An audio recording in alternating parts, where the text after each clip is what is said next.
Oke, satu pertanyaan lagi Yus. Ini ada pertanyaan dari teman-teman mitra driver Grab. Saat mengantarkan barang tiba-tiba azan waktu sholat, ya Gus. Lalu kita sebagai driver harus sholat dulu atau menyelesaikan orderan dulu, karena itu juga amanah kan orderannya itu. Mungkin nganter barang atau mungkin nganterin penumpang. Mengingat barang tersebut sudah ditunggu pemiliknya dan penumpang tersebut juga sudah ada janji yang lain, pokoknya gitu. Nyuwun pencerahannya Gus gitu. Begini ya, ini kan fikih sosial ya. Saya jawab ini memang nggak harus pakai fikih, nggak pakai rasa. Saya ulang lagi, pakai fikih nggak pakai rasa. Waktu sholat itu kan banyak ya, diantaranya maghrib dan isya, duhur dan asar, terus subuh sendiri. Ya, ben sampean belajar fikih, orang belajar tasawuf ya. Nah, kalau subuh itu tidak ada toleransinya kalau waktunya sudah tinggal 10 menit, karena tidak ada jamak. Ya, tidak ada apa? Jamak. Sehingga misalnya kalau kamu ngojek, waktu tinggal 10 menit, ya harus sholat.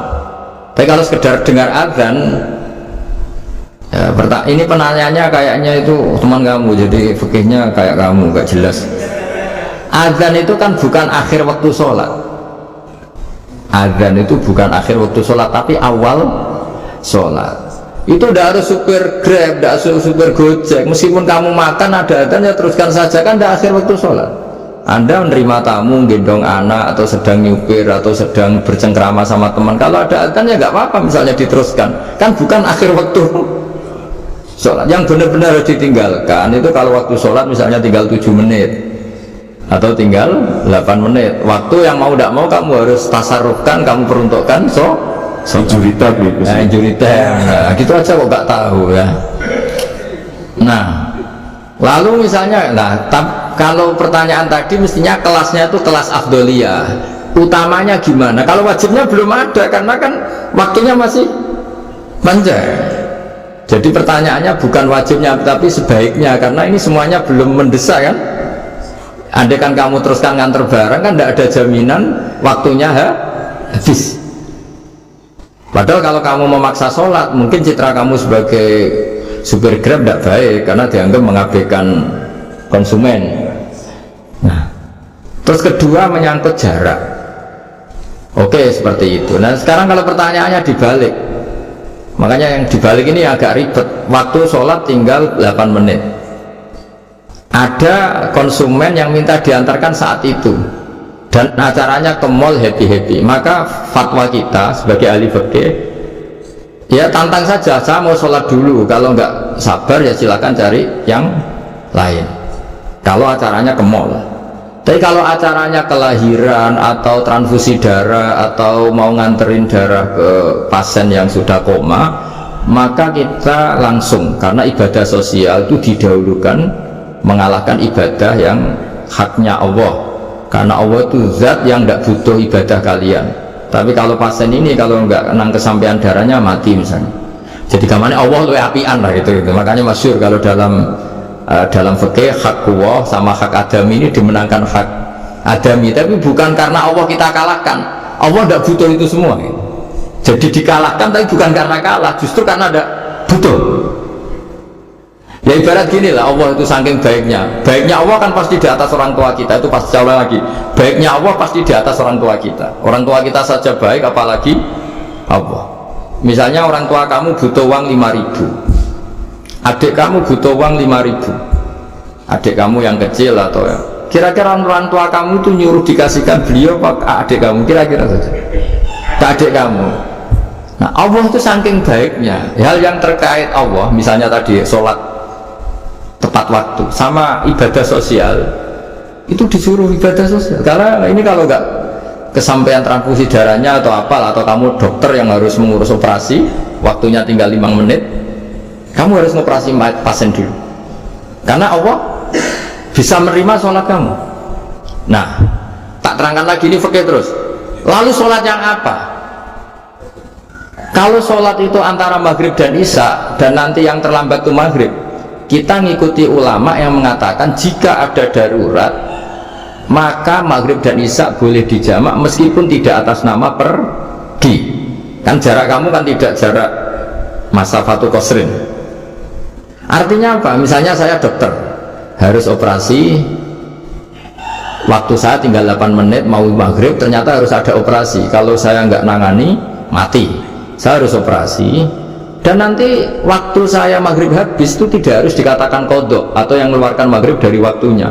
Bisa saja menurut ulama dianggap boleh dijamak takhir dengan isya, karena kondisinya masih waktu jam'in. Begitu juga duhur dengan asar. Tapi kalau waktunya tuh asar, tinggal 8 menit, kemudian harus ada operasi, ya kita operasi, waktu asar kita mundur sampai maghrib, namanya kodok yang dimaafkan Allah. Ya namanya tetap kodok, karena asar gak bisa dijamak dengan maghrib. Jadi ini fikih ya, jadi jawabnya harus jelimet. Jadi saya ulang lagi ya, tadi kan pertanyaannya dengar adzan. Kalau adzan kan waktunya masih panjang, apalagi misalnya maghrib kan waktunya kan taruh saja ada waktu seperempat jam, ternyata andekan kamu antar hanya butuh waktu 7 menit, kan nggak ngefek sama nyanda.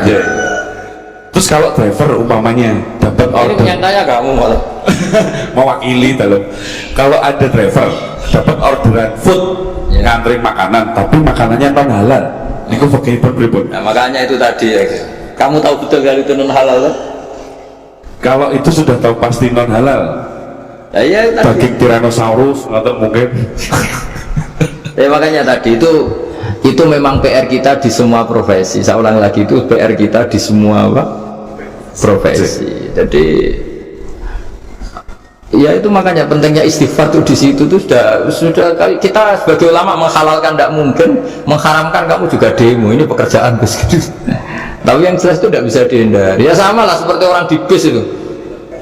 Kadang-kadang kan didoain, semoga semua penumpang hasil ke tempat masing-masing, dan kalau ada copet berarti kan doain copet juga hasil tujuannya. Jadi di semua profesi itu resikonya. Makanya tadi saya bicara tentang fikih. Kaidah umumnya menolong maksiat itu ya bagian dari maksiat, menolong taat itu bagian dari taat. Mau tidak mau harus ada hukumnya. Setidaknya barokahnya tahu hukum, kalau kita salah belum istighfar gitu, sudah salah nggak merasa salah gitu. Jadi barokahnya tahu hukum itu paling enggak kan kita ya istighfar lah.